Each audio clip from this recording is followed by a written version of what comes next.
beatboxing with the flute is super popular. Everybody's loving it, and there are a lot of people out there that are doing really great things with it. But I want to teach you the basics of it. A lot of you guys have probably seen the movie Pitch Perfect.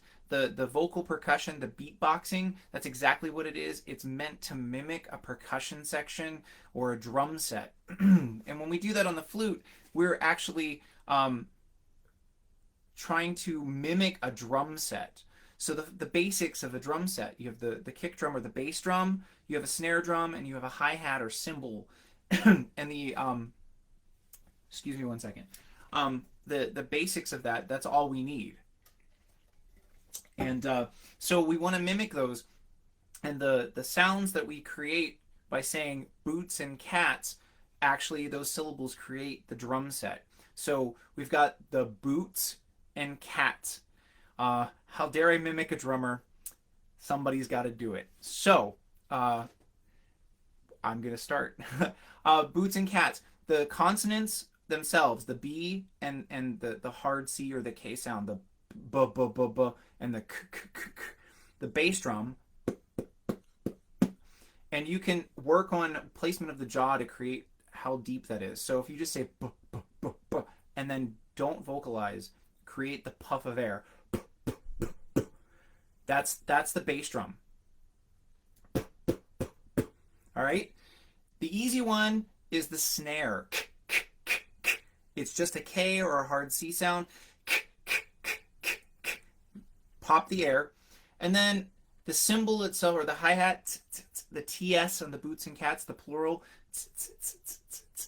Now, here's the catch. The problem is, what a lot of flute players will do, they'll go to beatbox and they'll go, and that pretty flute sound comes out, and they forget that when we're beatboxing, the starting of the beatboxing is really about mimicking percussion. You're using the flute to amplify it and maybe give a little bit of pitch to it, but not flute sounds right off the bat. Beatboxing while playing pretty flute melodies like Greg Patillo does all over YouTube, that's really challenging, and it takes a lot of practice. So we're going to just start with the basics so you can play with it. So if you have your flute handy, pick a note, low note preferably. The first thing we're going to do is the snare drum, the k, k. And I want you to pay attention that my face is not a flute embouchure. It's just letting the air go across the blowhole. And you can't be shy about it. It's got to be percussive. Next easiest one is the cymbal. It's a burst of air.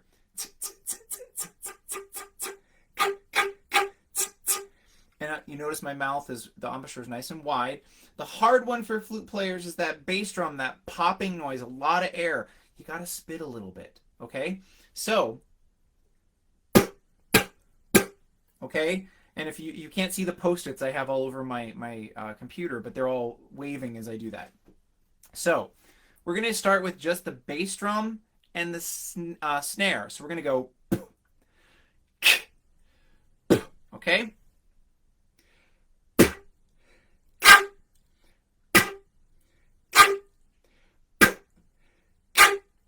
And that's really about it. And I'm spitting all over my desk, so it's a good thing you're at home. All right. So now in between the upbeat, we're going to add the snare or the hi-hat or the cymbal.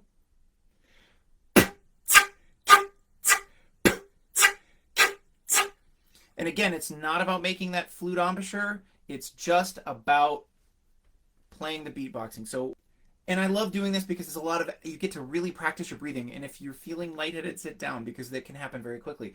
But if you're thinking about new ways to practice scales,